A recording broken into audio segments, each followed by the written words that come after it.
Quando Roboão e Jeroboão causaram a divisão entre o povo de Israel, foram-se dois reinos, o reino de Judá ou o reino do sul,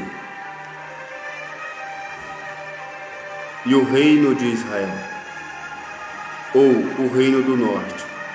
Essa divisão fora permitida por Deus, mas apenas no aspecto político e administrativo, pois seu objetivo era tratar com a casa de Salomão, por causa dos pecados de idolatria de que ele havia cometido.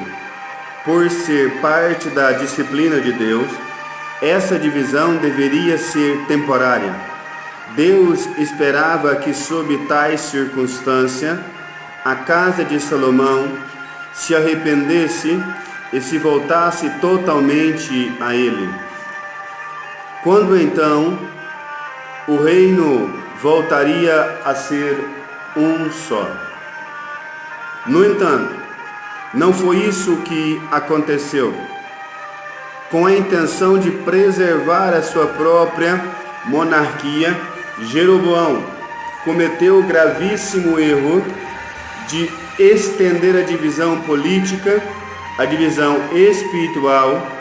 Ele interferiu na unidade espiritual do povo de Deus ao estabelecer a parte de Jerusalém e outros dois centros de adoração associados à idolatria.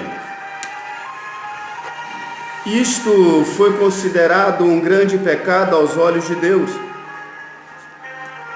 Apesar das sérias advertências, Jeroboão persistiu no erro. Deus, então, precisou exercer sua justiça, condenando Jeroboão e toda a sua casa. Podemos ler no livro de 1 Reis, capítulo 14, do versículo 1 até o versículo de número 20. Nunca mais, nunca é demais enfatizar que a divisão espiritual entre os seus filhos é abominável aos olhos de Deus. Para Deus, o pecado da divisão é mais grave do que o pecado moral, pois, se este causa dano pessoal, aquele causa dano coletivo. Enquanto a unidade fortalece, a divisão debilita.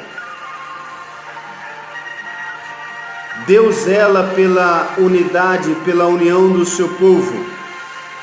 No primeiro livro dos Reis, capítulo 14, no seu versículo de número 21, nos afirma isso. Em Jerusalém, na cidade que o Senhor escolhera de todas as tribos de Israel, para estabelecer ali o seu nome. Para Deus não havia outro lugar escolhido senão Jerusalém. Era o lugar onde o testemunho e a unidade era dado, aonde Jerusalém era onde cultuavam a Deus.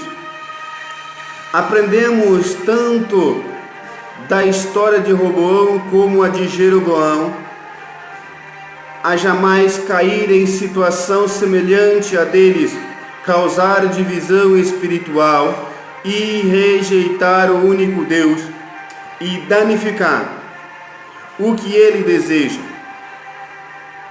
a unidade do seu povo. Isto é um pecado abominável diante de Deus. E se temos o Senhor, não podemos ficar indiferentes, mas pedir-lhe que nos torne cooperadores da unidade. Deus, Ele quer que a sua igreja fique unida. Deus, Ele quer que a sua igreja fique unida, ore unida, busque unida. Deus, Ele deseja, ele almeja que a igreja seja uma só. Jesus, ele nos chama de a noiva do Cordeiro, porque nós somos um só diante de Deus. Então, por causa disso, meus irmãos e minhas irmãs, todos nós somos membros do corpo de Cristo, então vamos ser unidos, vamos orar uns pelos outros, buscar uns pelos outros, e tenha a certeza absoluta que dessa maneira a vitória chega na minha vida e na tua vida o mais rápido possível. Amém, meus irmãos? Fica na paz, que Deus vos abençoe.